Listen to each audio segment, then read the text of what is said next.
Hello, amazing people. I hope that you guys are all doing well. Sika Antonio here, coming to you live this afternoon. I know it's a bit late in the day, um, and I know it must be nighttime, bedtime for the bulk of you guys, and I do apologize, but my time is all over the place at the moment. So I can only record videos as and when time allows me to.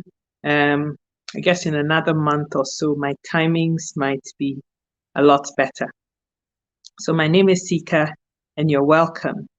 If you didn't know what this platform was all about, it's very much education, motivation, inspiration, anything that's going to make us all grow as people is what we do here. And if you find any value from what you're about to hear, please I entreat you, I plead with you to share this video because it just might be helping somebody, it just might save a life. And so, good afternoon, good evening, good night, good morning, whatever the time happens to be where you are. I wanted to talk today about the grief that is associated with miscarriages. And a lot of people think that this is just something that women go through. But I have been around long enough and seen things long enough to know that the grieving is not just on one side, but it is something that the whole couple would face together. And the way that the people grieve might be different, but it's grieving nonetheless. Now, let's kind of go back and start with the whole thing about wanting to be parents. You can imagine that a couple will get together, or a single parent even might decide that they want to have children and finally fall pregnant.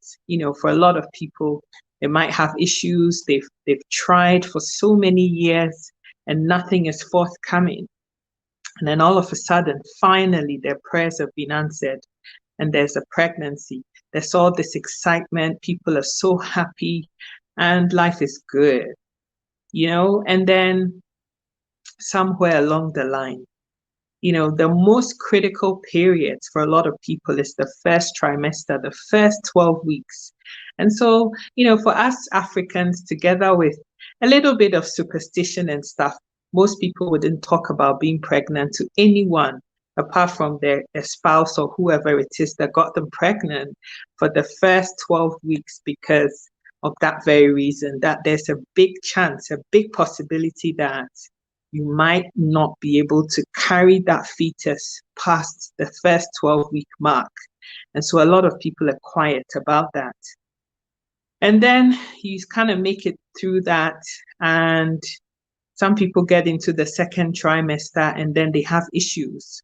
And then, they lose the baby.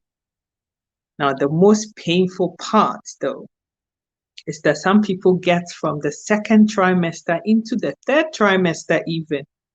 Some people even as far as getting to the last weeks of the fetus, of like delivering a baby. This is a human being. And then they lose it. I know somebody that had literally 10 days, 2 weeks to have a baby, and the baby died. Now, the reason why I'm recording this video is that a lot of the things that I do are inspired by people that are very close to me. And I know that this is a subject that we as Africans shy away from. We don't like to talk about uncomfortable things. We are the kinds of people that like to hush everything that is difficult to talk about, uncomfortable to talk about, sweep it under the carpet, pretend it's all okay, when in actual fact, people are dying inside and are just looking for somebody to be vocal enough to talk about this issue. Is why I'm recording this video. And so whatever the stage happens to be, some people think that, oh, because it was only just a clot of blood that you had inside of you for 2 weeks or 1 week or 6 weeks. It shouldn't hurt as much as somebody who carried the fetus to almost term and lost it. And so I've heard a lot of people say that they never really got any real support, especially people that lost their fetuses in the first trimester of the pregnancy because, oh, you were only 6 weeks along, or it was only 2 days along, or it was only just 10 weeks. So, at least you didn't have to carry it to term and actually hold him in your hands or actually feel him kicking. And so you must be lucky. But the truth of the matter is that the grieving and the sense of loss is the same. I've spoken to a whole host of people who have had miscarriages in their lifetime, including my own mother. And the loss is the same. The sense of loss is the same because, for a lot of people, they go through hormonal changes. They feel their body go in a certain kind of way and all of that. And so not being able to then progress with that feeling and have the end result, which is the baby in their hands, is equally painful. Whether you had it for 2 minutes, 6 weeks, 5 years, 12 weeks, 9 months of a pregnancy, it hurts all the same. And so all that I'm trying to say here is that we as people need to be sensitive to the plight of other people that have gone through this kind of thing and learn how to be compassionate towards these kinds of people. Sister Ajwa Odomensa, I salute you this afternoon. It is amazing to see you here. I hope you're doing well, my love. And I'm so excited that you're able to be here. Mami Kunedu, I salute you, darling. Welcome. And please, I am pleading with you, share this video because I know that there has to be somebody that is just waiting for somebody to say this thing and kind of lifts that burden off of them. It is very, very difficult for a lot of people. Some people take things for granted, those of you that, kind of met your husband or your spouse or whatever, and then you wanted a baby and then you just had it. You don't understand the enormity of what some people have to go through. I have met people that have wanted children for 25 years. They've done everything you can think about under the sun. They've been through IVF treatments. They've spent so much money. People that have gone through 5, 10 cycles of IVF, just wanting to have that one bundle of joy and not be able to do that. Some people have gone through the 5 or 6 cycles and all of them were lost, I don't know, first or second trimester. Some people lost some in the first 2 trimesters, but one of them might have gone into the 7th or 8th month and then lost it. Not only is there the emotional cost to the 2 people that wanted to have the child, but it's also the financial, for people that can't even do it naturally and have to get and seek help, which costs thousands of dollars. Those of you who live abroad would understand what I'm saying, but it doesn't really matter. Now, on top of that, women who have fertility problems would spend an awful lot of time. It's not even just the financial commitment, but it is also your very self, your emotions that are kind of engrossed in this whole process. To then go through all that you have to go through to lose the child is very, very painful. It's very painful.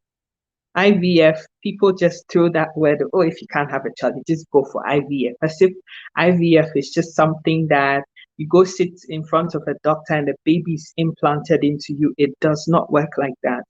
And I would entreat people who don't know what they're talking about to actually get the education before they start blubbing away.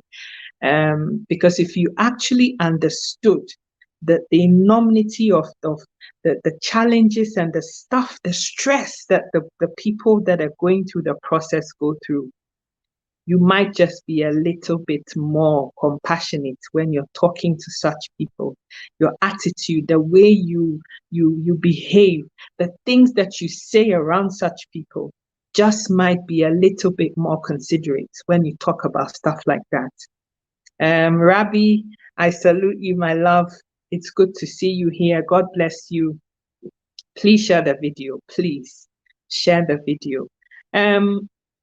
And so, guys, I guess all that I'm saying this evening is that no matter how long somebody has carried a fetus for, whether it's 1 day, half a day, 2 weeks, 6 weeks, 36 weeks, or, a week to term, it hurts all the same, because the woman that has carried this thing they could feel the fetus inside of them. They could feel it. They knew that the body was going through some unexplainable changes. And the whole excitement that follows doing a pregnancy test and finding that you're pregnant. I mean, this is for people who actually want to have a child. It is beyond this world. And so to do all of that and become all excited, imagine that somebody has carried their fetus for 5 months and they bought a new house because of that. They've decorated a specific room for the child. They know the sex of the baby, and it's a girl or it's a boy, who cares? They've painted their room pink or blue. They've bought all these things that the kid is going to use. And then after the second trimester, the baby didn't make it. They're stillborn. I mean, I am not a victim, but my mom would have had a son after me if he hadn't died 7.5 months in. And so I never had a brother. I have 3 amazing sisters. But there are times when I wonder what it would have been like to have a brother who would have, gone on to be the man in the house and protect us all, if you want to say that. And I never met him. He, 7.5 months, was stillborn and got buried. But there is always that thought in my mind, what it would have been like if I had a brother, for example. And so if I feel that way sometimes, I shudder to imagine what my mom would have gone through, especially for somebody who has very difficult pregnancies as well.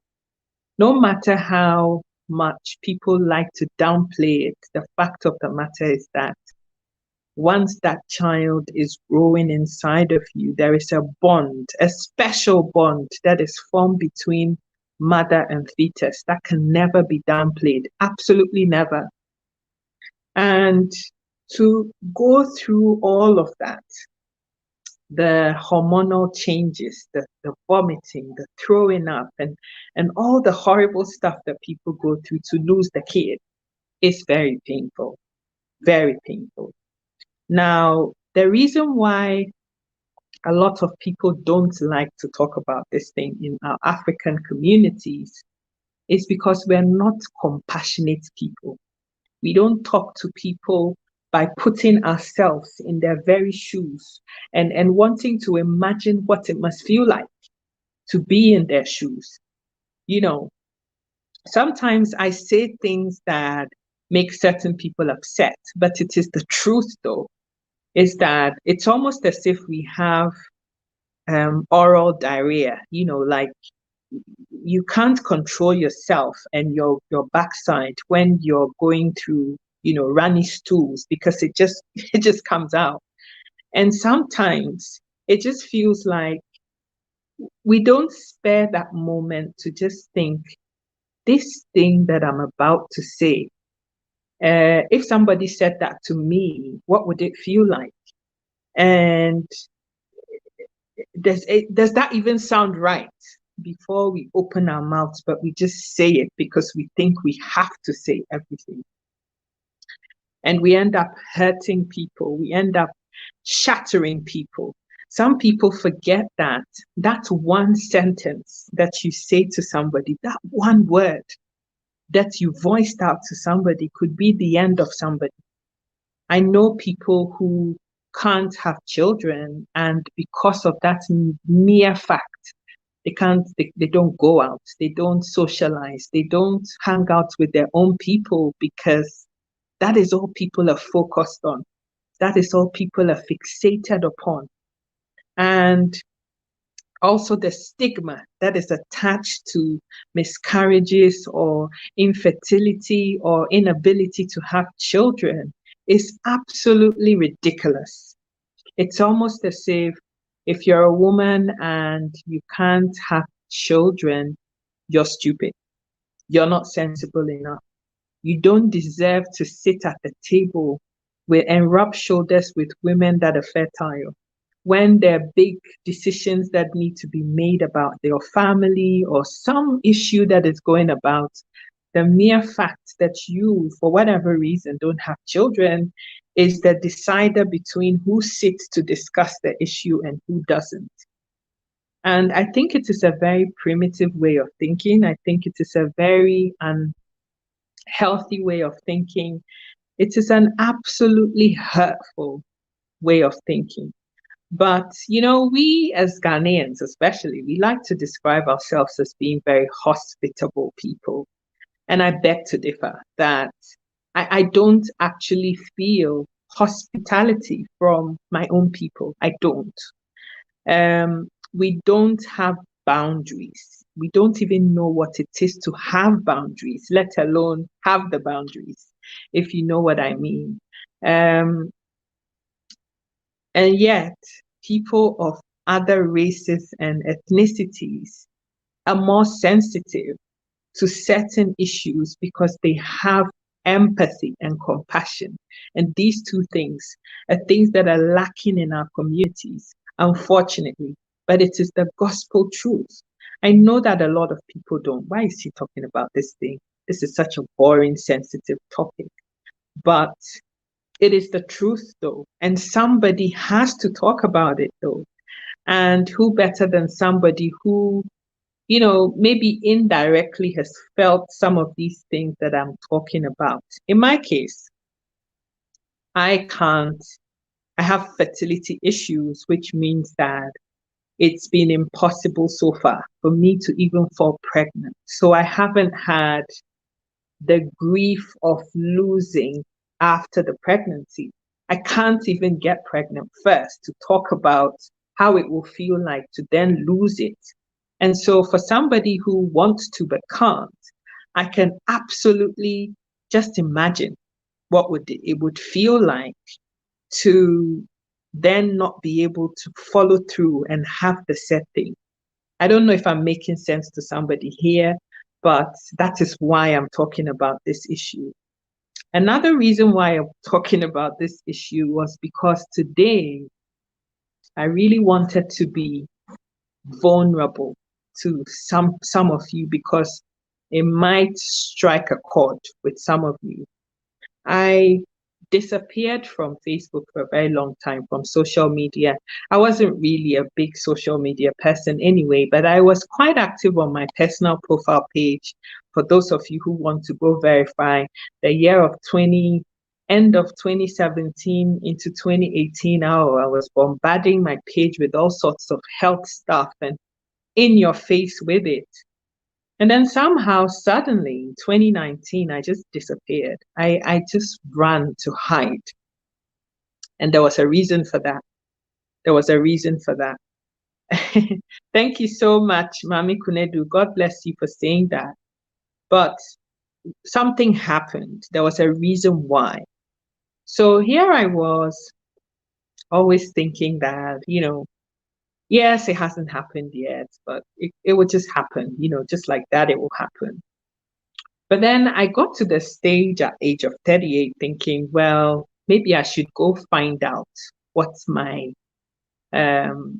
position is in terms of fertility, because sitting on this cloud 9 and cloud 0 and just, building castles in the air, it's not helpful for anybody. Knowing where you are helps you to manage your expectations.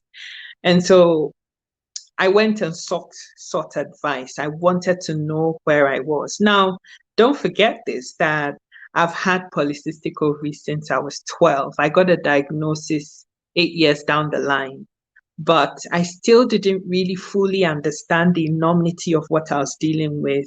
I didn't get the rightful information on time. So, shall I say, timely intervention at the time when it was crucial? I did not get that. And so, because of that, my choices of life and what I do, what my priorities were very different. I thought I had time. I could always have a kid in my 30s. Okay, I have this issue, but okay, so what? And so I carried on living my life and doing all the other things that I wanted to do and not really taking the time off to do the needful to give me the result that I wanted until I was 38. I was single, I was 38, but now I felt, oh my God, I don't want to be in my 40s and now be, running helter skelter to do this. Now, I had also met an African doctor who was a gynae, and she was in her late 40s and was wanting to have a child like crazy and couldn't. And she was telling me, my sister, you're 10 years younger than I am. I know you have issues, but I wish I had done what I'm telling you to do at this point. My outcomes might have been different. She was literally begging me to go do something about my issue. And that was the driver. So I went ahead. I sought help. And at the end of it all, I got told that I have complications, that I needed to go have surgery. And the surgery was going to help me to be able to have that outcome that I wanted, which was to have a child. And I said to myself that at that particular time, I probably wasn't ready, but I wanted to be in a position where I could have options. I could harvest my eggs, for example, put it to one side, and then, give or take a couple years when I've settled down in this new country that I find myself in at that time, then I could go ahead and do that because I wanted to be able to give this kid my everything. I didn't want to have a child when I've just moved to a new place, still finding my feet and all of that. And so anyway, I embarked on this journey to discovery, to know what my, fertility position was.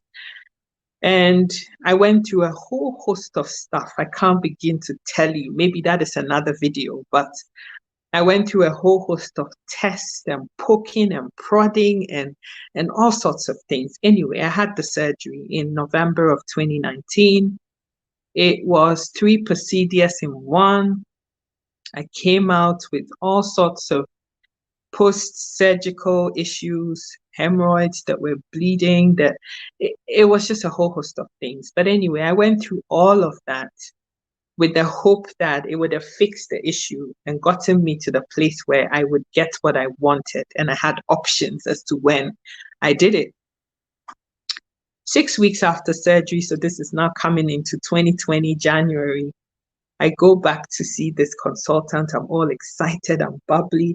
I was so excited. It didn't even make sense to me myself because I thought, oh, whatever was wrong has been sorted out. And this guy looked me in the eyes, stone cold face, and he told me, Sika, we went in and, we found certain things that basically your tubes are blocked, okay? And also, we don't think that you have viable eggs that are going to be able to give you a viable fetus, even if you wanted to. So you can't. If you insist that you want to carry a pregnancy, the fetus, the ovary that is going to be used will not be yours. That is the only viable way to go through with IVF if that is something that you want to consider. And that is what you have to do. You can imagine how I felt. Like I just wanted the earth beneath me to just open and engulf me because that wasn't what I had prepared myself to hear. And I don't remember how I got home that day. I can't remember. All I know is I got home.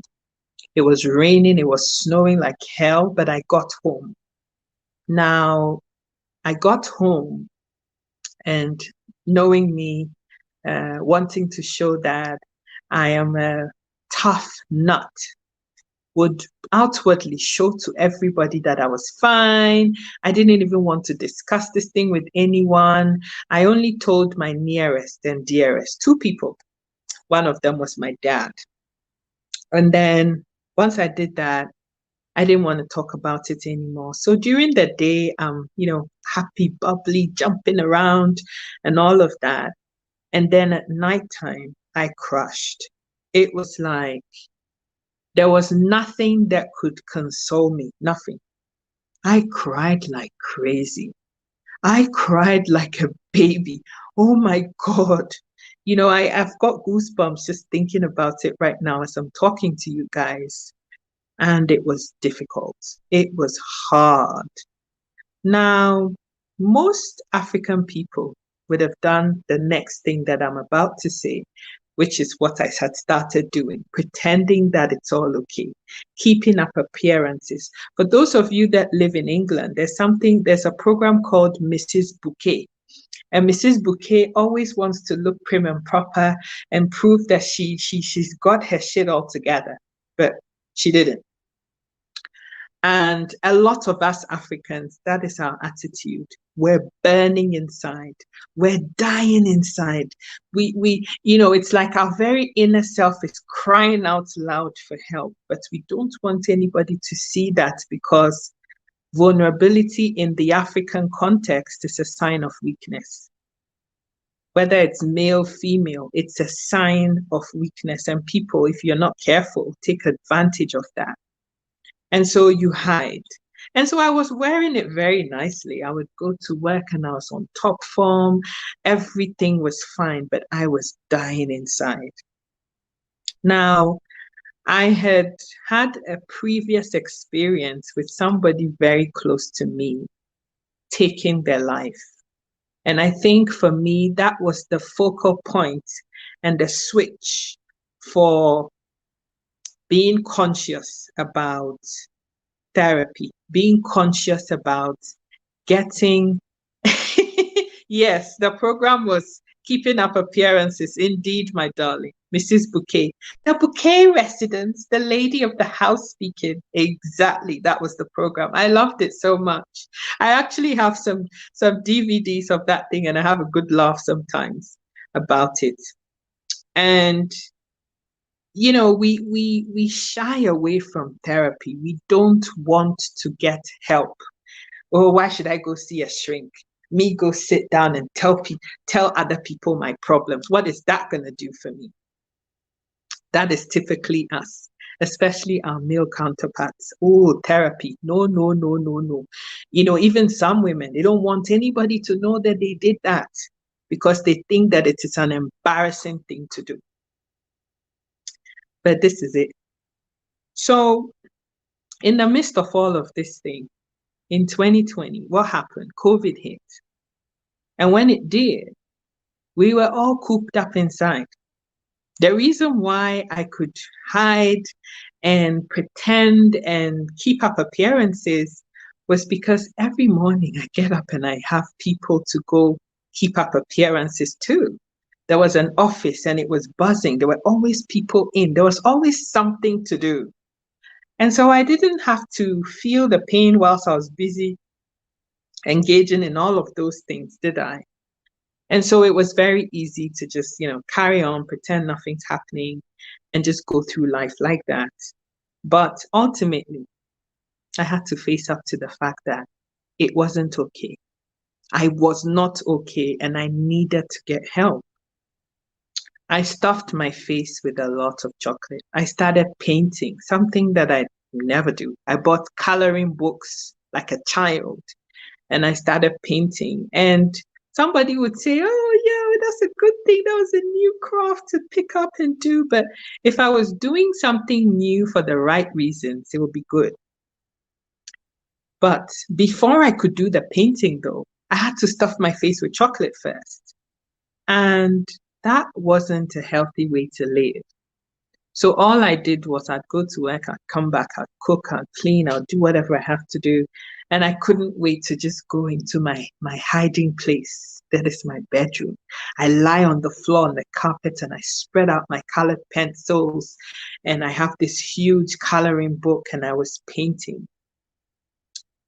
And sometimes in the midst of the painting, the tears will roll down my face. And sometimes it was a lot of sobbing to the point where my chest hurt. It felt like inside of me was just going to burst forth and just scatter everywhere. That's how I felt. And I think one day I just said to myself that I don't want a repetition of what happened to this very dear person of mine and all the pain that she must have felt, and didn't feel that there was anybody who could understand her. And so the only sensible thing for her to do, which would end that pain that she felt, was to take her life. And that was a huge turning point in my life. That incident affected me in ways that you can't begin to think about. And I'll do a video about mental health illness as part of this health and wellness series that I'm trying to get into, and the reason why we're talking about this today. And so I quickly identified that I had to do something. I needed to face up to the point and face up to the fact that I wasn't well and I needed to do something about it. And I think that is where a lot of us as African people, be it men or women, get stuck. We don't even want to own our truth and accept the fact that we are ill. We need help. I can't do this on my own. I need to get somebody who knows better to help fix me. But a lot of us refuse to humble ourselves enough to own the fact that we are, it's like your very inner self is crying out. You need this help, but you just can't, swallow your pride and realize that all this life is nothing. It is nothing. All these earthly things, where are we taking them to? And what is it all worth if you lose your mind? Sister Ajua says, holding onto your pain internally and pretending everything is fine is the worst thing one should do. Healing comes from processing whatever pain, difficulties, and challenges you face, or whatever experiences one is going through. Oh, I couldn't have said it more, my love. I'm so excited that you're here. And I knew that somebody like you would understand because, quite apart from the fact that you're such a gentle, loving soul, you also have the know-how because of your job, because of what you do, your bread and butter. And so I'm so excited to have you here to talk about this issue and for all the valuable contributions that you're making to this video. I really, really pray and entreat you guys that are all watching me, those of you that are not saying anything and hiding behind this video, please share this video. You just might be saving a life. There's so many women, I can promise you this. My inbox is inundated with people telling me stuff that it sometimes becomes too much for me because they just don't have an outlet, anybody to speak to about the pain that they're feeling. Please share this video. And so anyway, I owned up to that truth one day because the mind was going into places that I didn't want it to go to. I started to not, I don't want to use the word detest because it's a very strong word, but I can't think of a better word, so I'm just going to use that word. But I started to question my very religion, my very belief, my very faith. That is the word I'm looking for. My very faith, I started to question. What kind of God is this? What did I ever do wrong? Why do I deserve this? There are people who don't even want children. And, they go get pregnant, they get rid of it, or they have the baby, wrap it up in a black plastic bag in Ghana and put it on the dump. What have I done wrong? Those were some of the things that were going through my mind. Now, the turning point was lack of sleep. I could not shut my brain down and sleep. If I got 2 hours of sleep, it was a blessing. I was getting migraines all the time. My blood pressure was going up and down and yo-yoing. I was just spiraling out of control. And so I knew that something had to give. And so I went to see my doctor. Next thing that half of us would never do, because we think, oh, they're going to put me in a certain box. I'm going to be stigmatized. I don't want my doctor to know that I'm going through this thing. This is so personal. Really? When you've lost your mind, how is this ever going to be personal? Because at that point, you can't hide it anymore. I'm telling you, you can't. So I have an amazing family doctor, and I went to him and I told him that I wasn't coping well. I wasn't sleeping. I was using sweet foods as an outlet to what was actually going down inside of me.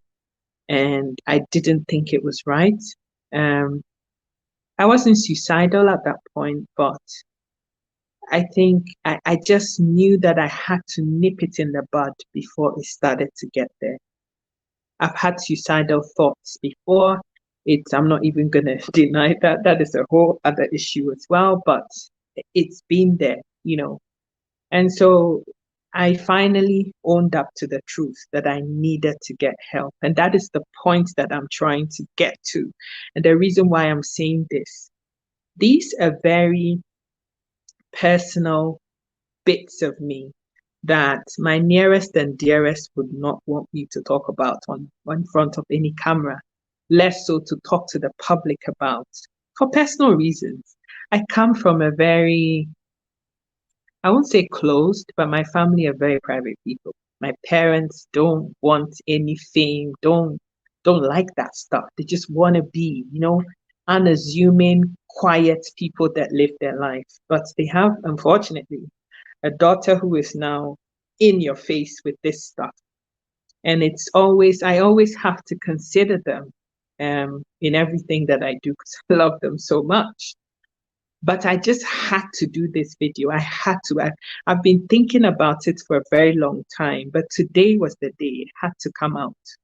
And the reason why I haven't turned on my camera all day was because I had appointments in the hospital and I was thinking about it and really battling with this thing. And I think that today I'm going to have a good night's sleep because finally I can talk about it and hopefully help somebody else to realize that they're not the only ones that are going through any sort of grief that is associated with childlessness, miscarriages, whatever your issue happens to be. Some people have issues with your uterus.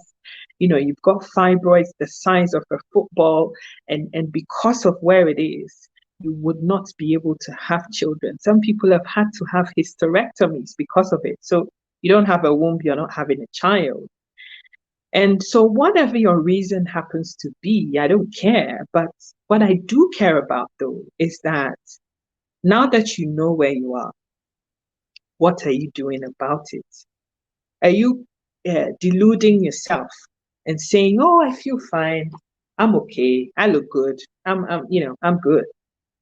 But you know it that you're dying inside. You're burning inside. What are you doing about it? What are you doing about it?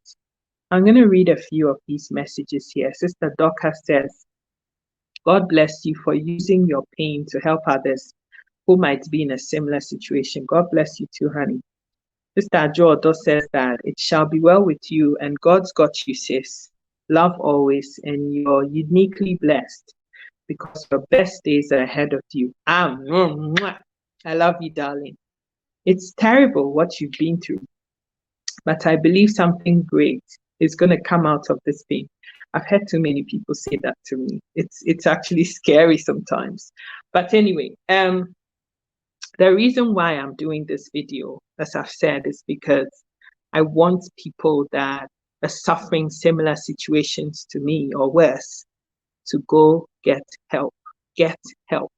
I don't care whether you live in Ghana, because there are people that are there that have this know-how to help people through these issues.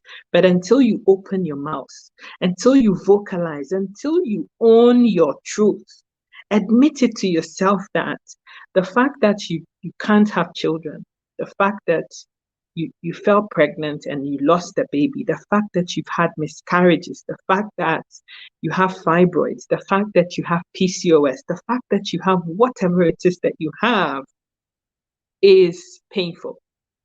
And because of that, you're dying inside and you need help. Own that truth.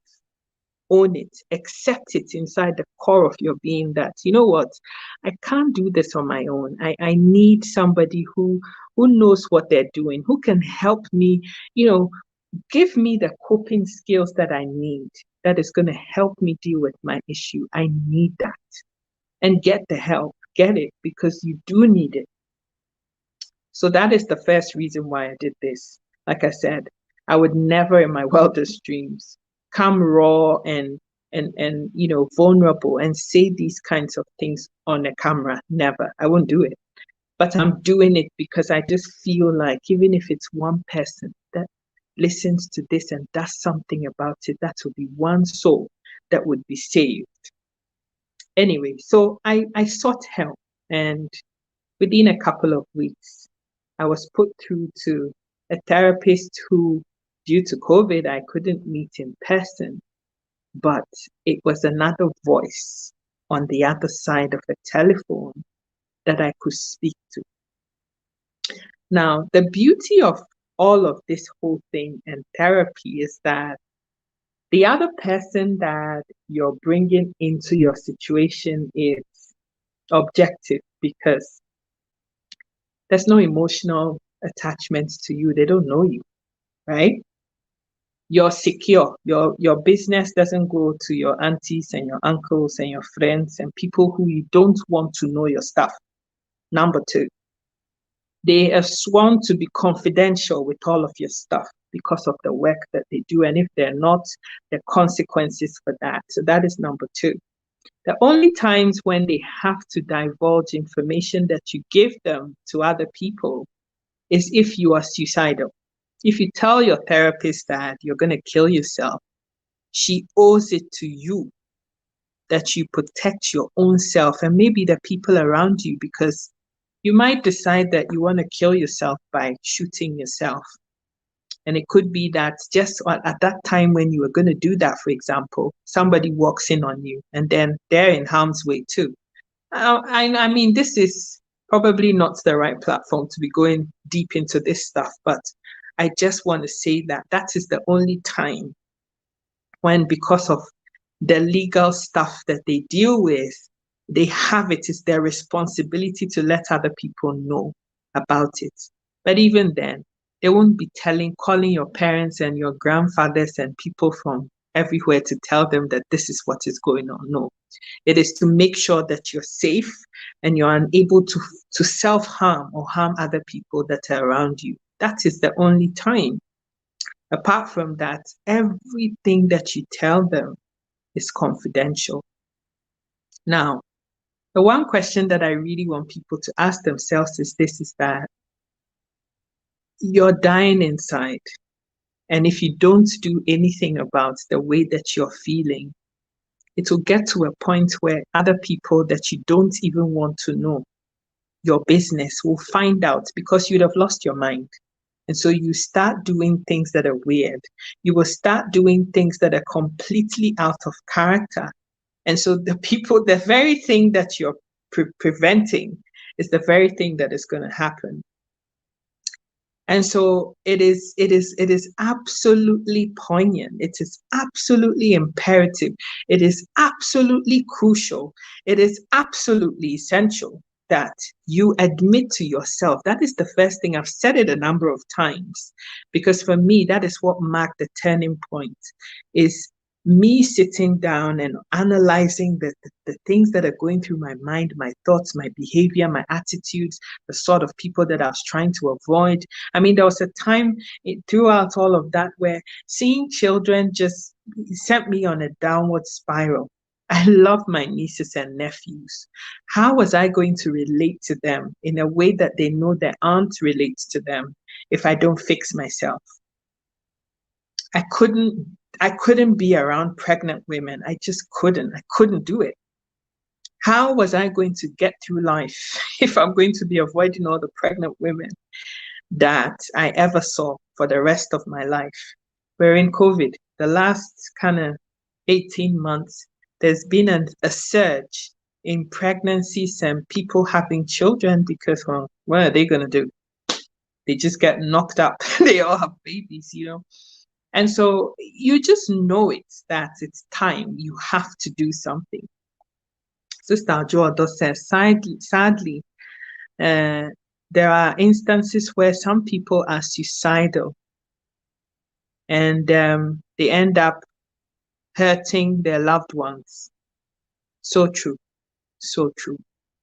And, you know, people get upset with people that commit suicide. But as somebody who has lost a very, very close person to that thing, as much as we that are left behind think that it's selfish, it is a far cry from the person that is doing that wanting to end their pain because they can't see any other way out but to end things for themselves.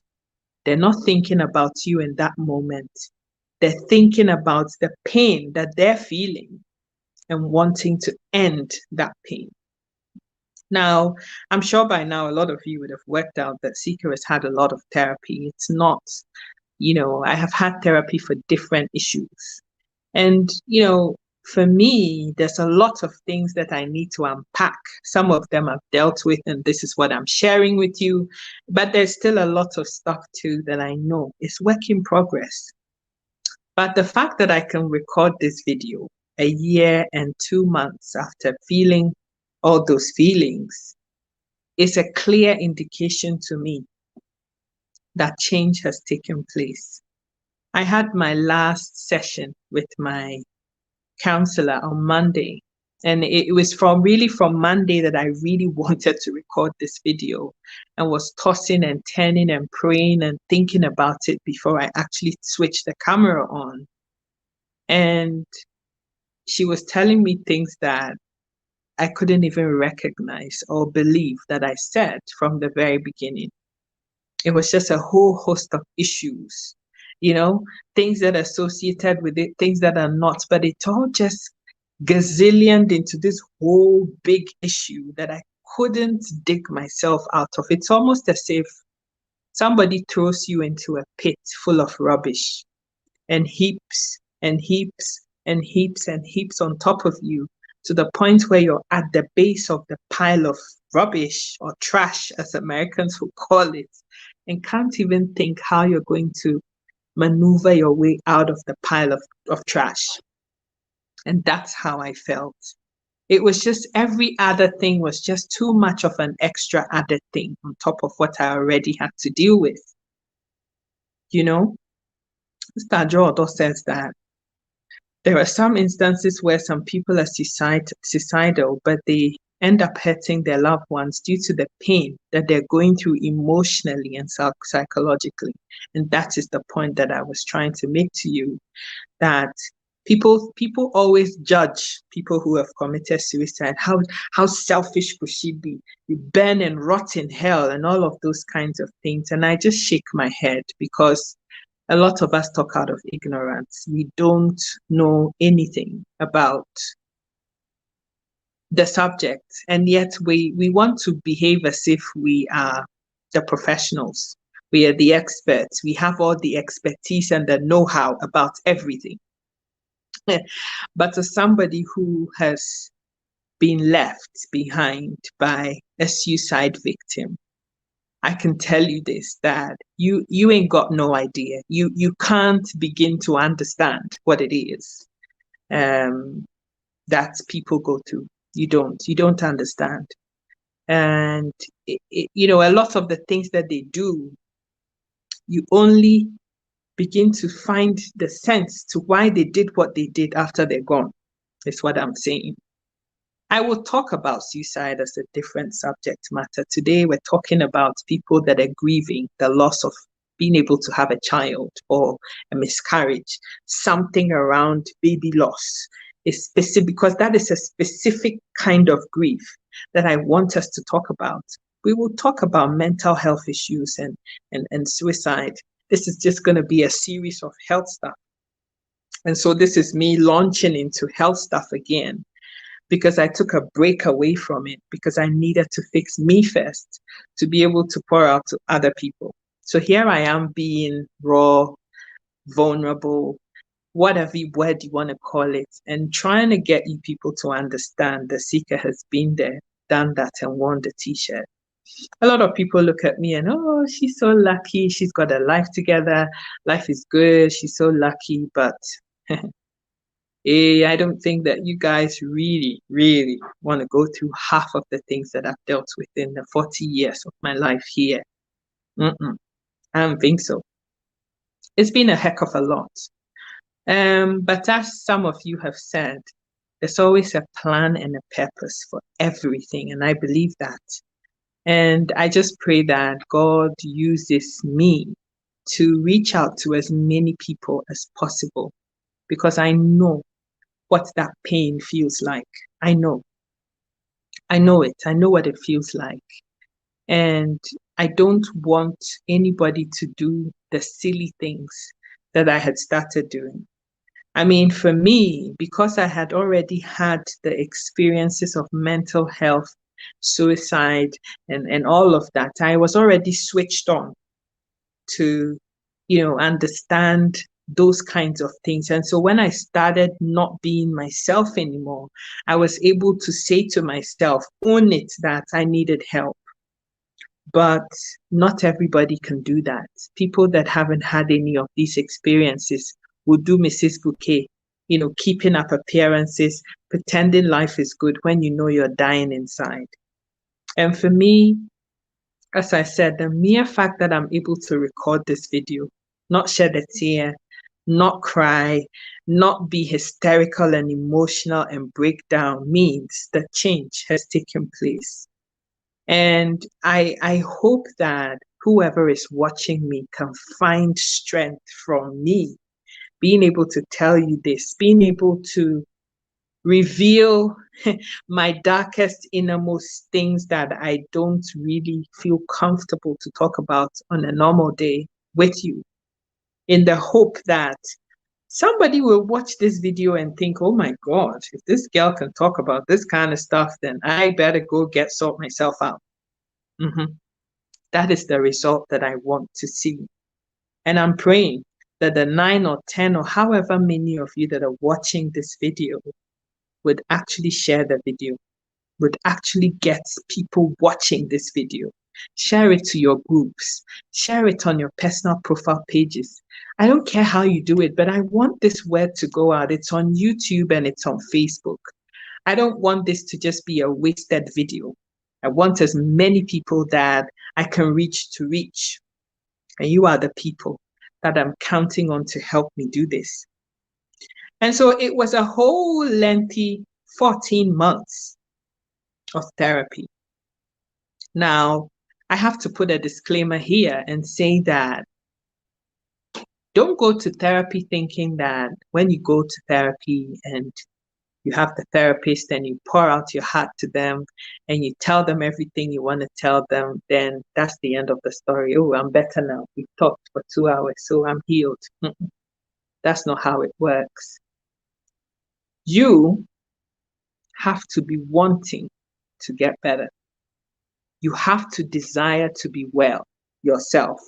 That is not something that a therapist can do for you. And I know a lot of you are going to say, yeah, but that's the whole point of going to see a therapist. No, A lot of people think that therapy is some kind of a magic wand that the therapist is going to wave like that, and all of a sudden, all your problems have disappeared and you're fine. No, you have to be willing to put in the work. You have to be willing to want to get better. That is the only way you will get better. And so I went in and we started unpacking the issues one after the other, peeling and peeling. And because these people are skilled, they know the right questions to ask you. And I remember the first few sessions, I was like, boy, I don't like this woman. I cannot stand her at all. Why is she hitting me on that point? Why does she want me to go there? Why does she want me to talk about this thing that I'm trying to not talk about? I just want to sit here, but no, she wants me to sit there. And she wants me to open up about that particular. And so she asked the question and reframe it and ask it another way, but that answer was what she was looking for. And that is why I'm saying to you that you have to be wanting to get better. If you're going to therapy and you're not going to open up yourself, avail yourself, and allow the vulnerability and the so-called weakness and the pain to be bare for the person that is trying to help you to see, you're wasting your time. You're wasting your time. Dancing around the answer and not wanting to tell the truth. And, I have to, come on, this is outside it. The therapist has to know that. Oh, I'm okay. No, I don't want to talk about this. You're not going anywhere. You're not going anywhere. Why it's imperative for us to learn effective communication, to be able to express our feelings honestly without holding on to things that would not build us up. It will not be easy, but with time, it will come to pass with help. Absolutely. That is the point that I'm making. My sister is just able to put things in so succinctly. I better go learn English from her because she's just able to say the thing that I want to say. And it's just so succinct and to the point that I couldn't express. She knows what I mean. The next thing is, Sister Gina, I didn't see you, honey. Inspirational, eh? Thank you. Thank you so much, my darling. And then Sister Andrew Odo said, you put the nail in the coffin when you mentioned earlier that we need to have compassion for each other. The judgmental, prejudice, discrimination without getting to know the people is wrong. I can't even say it any better. And Sister Osofumami Ifwa says, hello, Sister Sika, I'm late. Oh boy, you need to go watch that video, man. You better go back, my darling. You need to go back, watch that video. You need to watch this video from top to bottom because I need you to share the video because I'm sure that you know somebody who needs to hear what I'm saying. And so you need to be wanting to be vulnerable. Have to be vulnerable. You have to lay it all there for everybody to see. If you want to do what's, in Chi, we say katasumwamwaso, pretend, hide. I don't want anybody to know my business. Oh, I'm talking to a therapist. She doesn't need to know this part of me. They are not there to judge you. They are not there because they just want to hear your stuff so they can go gossip. No. They need to unpack all the issues, your thoughts behind everything that you're talking about, to be able to get to the root cause of your problem and be able to find the tools that are going to help you to deal with things. You need them. You need them. And so for me, it was the first 3-4 months was the hardest because every time that I was coming to therapy, I was like, oh gosh, this woman is just going to hit me on that place, that pressure point that I don't want to go to. She is just going to hit me at that point that I don't want to talk about. That's where this woman is going to. But as I said, you have to be dedicated and be wanting to get well. And so in the end, you realize that these people are not against you, they're for you, they're pro you. They want to see you succeed. And so you stop feeling angry or, I don't want to use the word hatred, but you stop disliking them and actually realize that no, that this is what I need. It's a bit like in Ghana, you'd go play football or whatever, and whatever you do, or you fall on a pavement and you scratch the top part of your knee. It's a big sore. Instead of showing it to your mom and getting them to clean it properly and treat it, you hide it, right? You cover it up, you're limping a bit. After about 3-4 days, the observant mom that I have, she will notice that you're not walking properly. And then she will be like, what happened? And then there's this orange thing, and there's pus coming from the side, and it's infected because you didn't get it clean. The only way that this gangrene or whatever is growing on the sides of your sore is going to leave for you to really start to recover is if they squeeze the pus out of it. And that thing hurts like crazy. It hurts like, ugh. But they have to get the thing that is rotting the skin, the flesh out before healing can begin to take place. So you have to be willing to lay it bare. There's no need for, oh, this is too painful. I don't want to talk about that 6-month pregnancy that I lost. No, I don't want to go there. Yeah, no, it's too painful. You are not going anywhere. You have to tell the feelings that you felt, everything in raw detail, because verbalizing something, right? Talking about something, putting feelings into words is such a powerful thing. You cannot begin to understand, but it just gives a different dimension to the whole thing. And it's the beginning of true healing. It really is.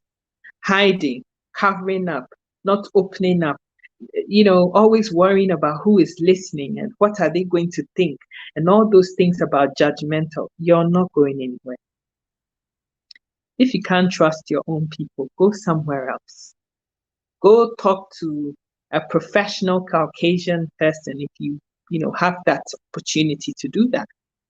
Go far away to a different city, different town, and talk to somebody who knows nothing about you or where you live, nothing, and start from that point. But the most important thing to me is getting the help, because that is absolutely imperative, absolutely essential. I cannot begin to overstress that point. You need to do it. You need to do it. It's a necessary evil, if you want to call it that.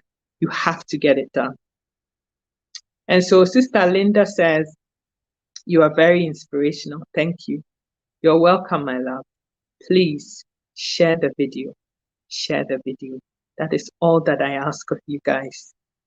And so the first half of it was very painful, not something that I really want to talk about much. It wasn't pleasant, but I knew that it was necessary if true healing is going to take place.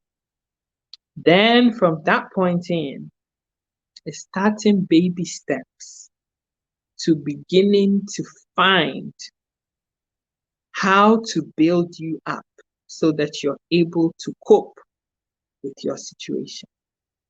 Does therapy make me forget the fact that I had grief around my feelings of inability to conceive? No. Does therapy remove the fact that, or the reality of the feelings around my inability to have children? No. But what therapy has done for me, though, is that I am more switched on. And so when I start to feel a certain kind of way about all of the things that I've told you guys about, I instinctively know, no. You're not applying this tool that you were told to, And so it helps me to kind of almost reset my thinking process and find different things to be focused and fixated on. And it shifts everything. What am I saying? You're crying because you've been through a painful loss of a baby, one that you carried. I don't care how long you carried it for. You felt it. You knew it was there. And you're feeling the feelings of loss, of grief, of everything. People, oh, it never even lived. You never even got to carry. But that is the whole point, though. That is the whole point. That you're hurting because you never got to hold that kid is why you're hurting. And so admitting to that is the first step. Getting the help is the first step. Does that mean you forget that, when I was 25 years old, I had a miscarriage? No. Therapy doesn't erase anything. The feelings are there. The emotions are there. The down days are there. The days still to today. When I wake up and it's like, oh, woe is me. Oh my God. Oh, but I'm better equipped to deal with it though. Instead of being so fixated on, I want this baby, I want to have a child, and I can't have this child. Why? Okay, I'm still here. Well, I might not be able to have a child of my own, but somebody else can have it and I can have that child. I can always adopt a child. I can have a surrogate if I wanted to. I could just adopt children if I wanted to. I could still go down the IVF route if I wanted to, but I know that biologically the kid ain't mine because the ovary ain't going to be mine. There's options. And I can now see that. But back then, a year and 2 months ago, all I could see is, I want to have it by myself. I want to have it naturally, just like everybody else does. I want to be pregnant and I want it to be my own, even though I knew medically c'est pas possible, not possible. So what was I going to do? How was I going to cope with that? All I could see, and that is it. The whole loss and the whole grief and the whole everything just kind of makes you myopic in your thinking. You can only see straight and that's it. You don't want to look to the left or right or behind and look at any other options. You just want what you want and it has to be this and it's nothing else. And that was the issue. But because I have come to a place of acceptance that it's not the end of the world, that I can't have my own children. One of the things I say to myself is that God in his infinite wisdom knows that this body that he's made might not be able to do all the hard work that other people do carrying this pregnancy. So he says, you know what? I don't want you to do any of that. When the baby comes, you can just go get it. And that's my way of rationalizing it to myself. Am I kidding myself? Maybe, but it makes me feel better. And that is one of my coping mechanisms. The other one is that I am fortunate enough to have a safety net of people, positive, forward-thinking people that I hang around. Healing took place. True healing has taken place. Seeker is still here, but Seeker is a very different Seeker though. I don't care anymore about what people think about me. There's been a lot of baggage that I have had to let go, and I'm still letting go of. I'm not even done yet. There's a lot of pruning that has to go on in your life to get you the desired destination. A lot of you people don't want to hurt anybody. You're in this healing process and you still want to hang on to those deadbeat friends and relatives of yours who say all these hurtful things to you, and you're still sticking to them because I don't want to hurt their feelings. What is everybody gonna say if I stop talking to Auntie Adjoa? If I don't pick up her calls anymore, what are people gonna think? Who is dying inside after talking to Auntie Adjoa? Not her. She gives you all the jazz and she goes to bed at night. And you sit up for weeks, days, months, years in her dysfunction. No. I'm not going to let you let out all the trash that you've got inside of you and rub that all about me. No, I don't want you in your sphere of influence anymore. Bye bye. And these are bold things that not everybody is going to agree with me with, but for my own peace, for my own sanity, and for doing me, achieving all the aims, goals, dreams, and ambitions that God has for me, I have to do that. There are people that just have to go because they're deadbeats. I cannot carry that weight on my shoulders anymore. And so that is one of the healing processes that I've had to go through. There's certain things that you're going to have to shake off. There's certain kinds of people that you're going to have to let go of. There's certain people that unfortunately are so much related and close to you that it might not be possible to cut them off, because some of the horrible people could be your own parents. I'm fortunate enough to have parents that are very forward thinking. They never ever talk about this issue. We never do. We just don't. But I know some moms and dads are a pain in the backside. And if you're their kid, it's almost difficult, or literally impossible to completely remove yourself from the people if they're parents or a sibling. But at the same time, you can still limit the amount of time you spend in their dysfunction in order to save your own self. And that is something that you're going to have to do if you find yourself caught up in that kind of a situation as well. And so for me, all the relatives that have nothing positive and forward thinking to say, that are hell-bent that I have to give them children, when quite frankly, when I was growing up, I never saw them in my house. I never saw them bring me a loaf of bread to eat. I never saw them doing anything positive or productive in my life, but feel that because they're blood relatives, they own the right to tell me how to live my life. I cut you off. I don't miss you. There's no feelings. You were never an essential part of my life. So goodbye. Go live your life and leave me the hell alone. And those are things that ordinary Ghanaians will not talk about. Basika, I don't give a toss. So I'm telling you the sorts of things I've had to make sacrifices. The things that have had to be let go of. And I'm still cleaning every day, pruning this person. What role does she play? How does she add value? Delete. I've made new friends, is what I'm saying. Some of you are actually here.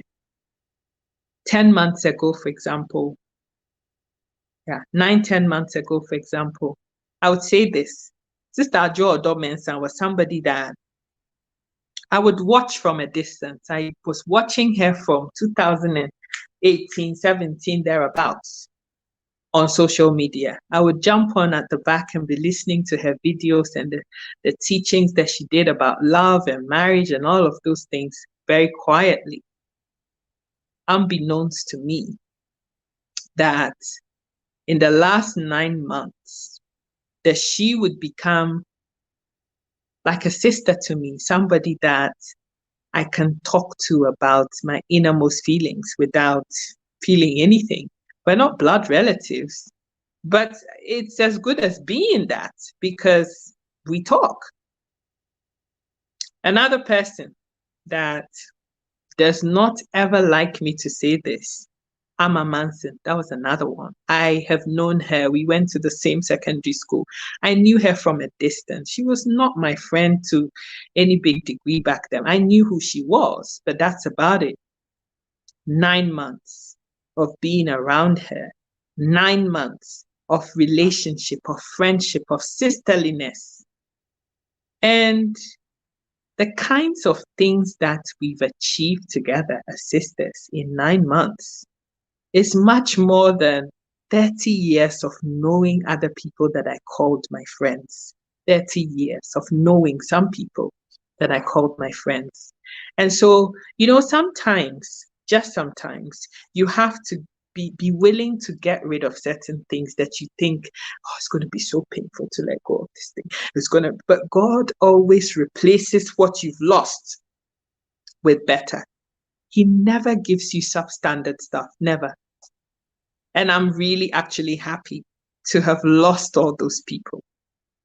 And I am so excited about the new people, though, that I have in my life. Awomrekua, I don't even know what to say to this woman. She has just blown my mind with love.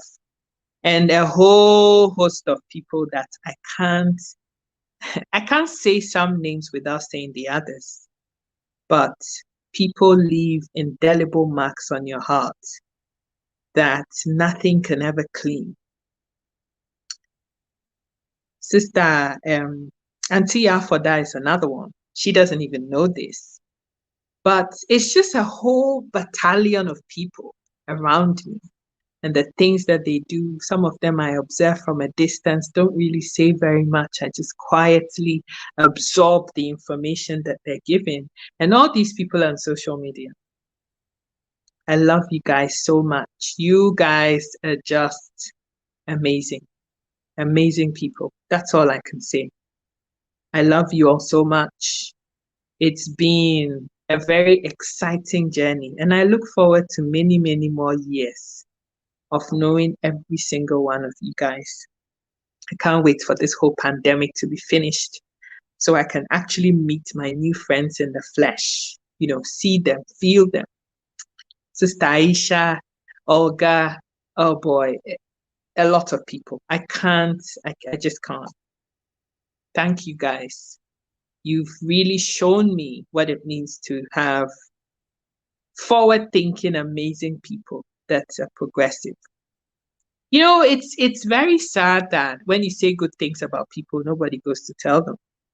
But if I had sat here and insulted all these people whose names I've mentioned, and the gazillion ones that I cannot put into words right now, everybody would cut and paste that section of the insult and post it to all of those people. And yet, when I'm saying that every single one of you here should please share this video, I know that some of you are going to switch off and not do it.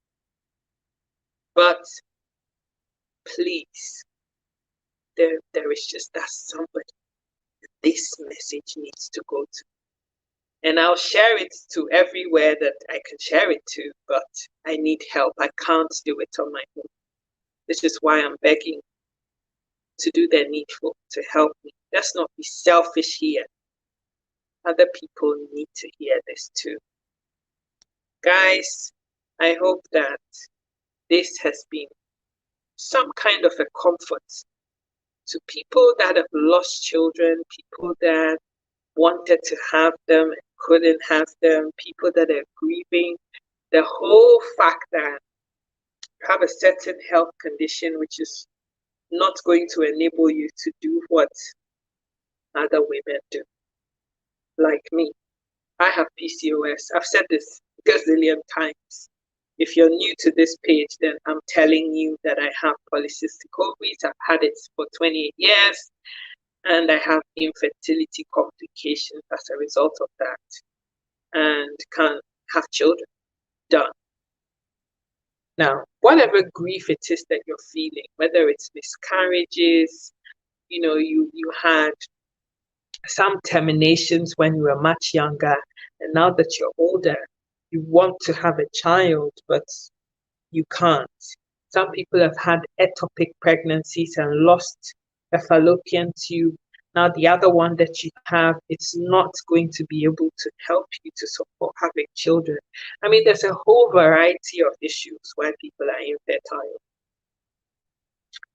Then I want you to know that I feel you and I know what you're going through. I understand. I can't say I imagine it, but I understand what it must feel like.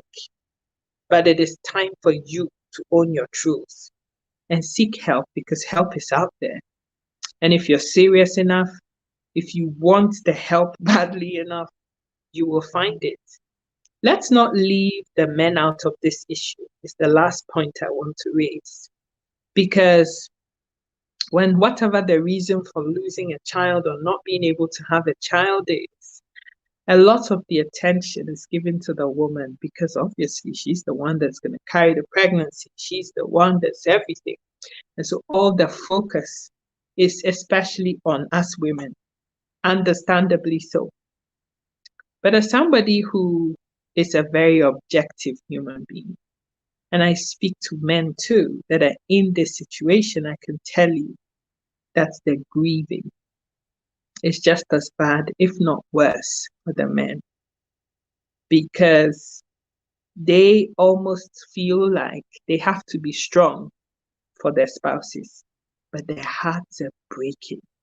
You know, the guys that really, honestly want to have children are dying inside equally because they want to be fathers. They want to take their daughters on a ride. They want to show their sons how to play football, take them to the next hockey game, and all of those things. And they feel like they've been deprived of that. Finally, I want to say that being fixated on that specific way of having the end result is not the it's not the end of life that you can't have a child naturally. There's so many children that are just looking for love, nurturing instincts and parental love. And so the real question here is, do you want to have a child just because you want to fit into a mold? You want to tick a particular box to say, see, everybody can have children, and now so can I.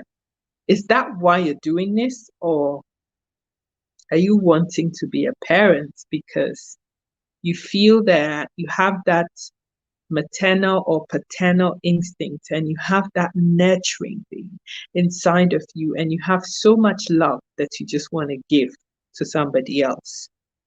You have to answer that question. The why needs to be answered, because once you are able to go through therapy and you get to that point of acceptance of your situation, the next question is, are you ready to open up your heart though and love somebody, whether it came from your side or your ovary or whatever? Are you ready to just lavish somebody else with love? And if the answer to that is yes, there is so much you can do. There's fostering, adoption, surrogacy. There's just so many options out there these days. You don't have to deprive yourself of being a parent simply because it can't come out from between your legs. You can't have it, and call it biologically your own. There's still a whole host of things that can be done. You can legitimize and legalize whatever option you decide on so that the kid is yours in every sense of the word. And I would entreat people to explore that and make sure you're doing the right thing, not cutting corners to have the children.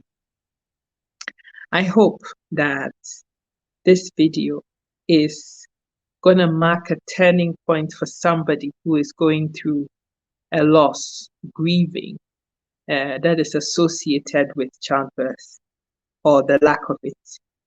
And tonight, to this evening, this afternoon, this morning, as you watch this video, that true healing is going to start to take place just by the mere fact that you switched on this video or you shared this video with somebody, and they'll begin to unpack the issues that they're dealing with and find lasting solutions to them, because that is when true healing actually happens.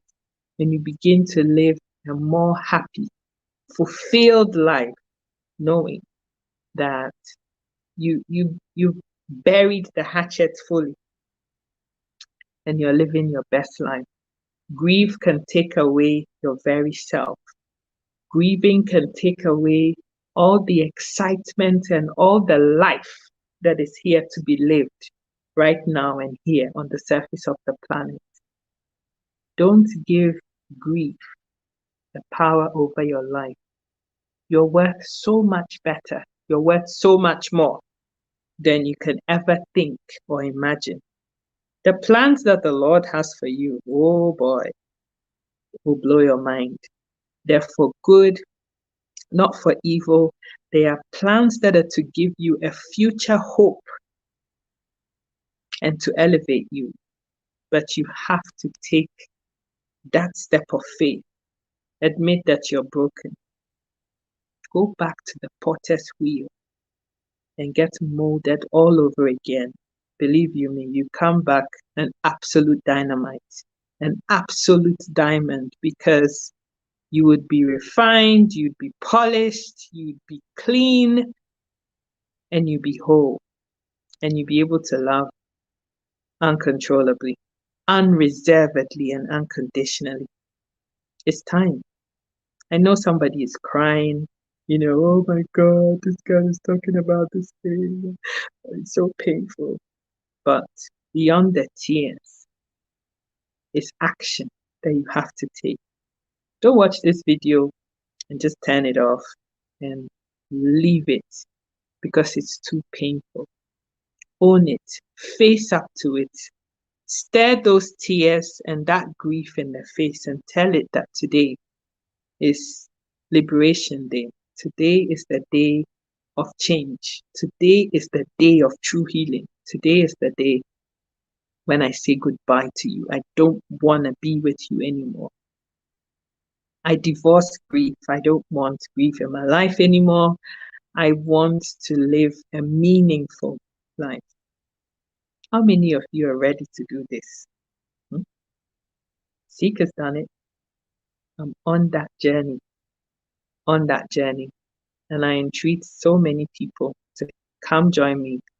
It feels a lot better on this side of things. Believe you me, it really does. You can do it. I've done it. I'm doing it. You can do it too.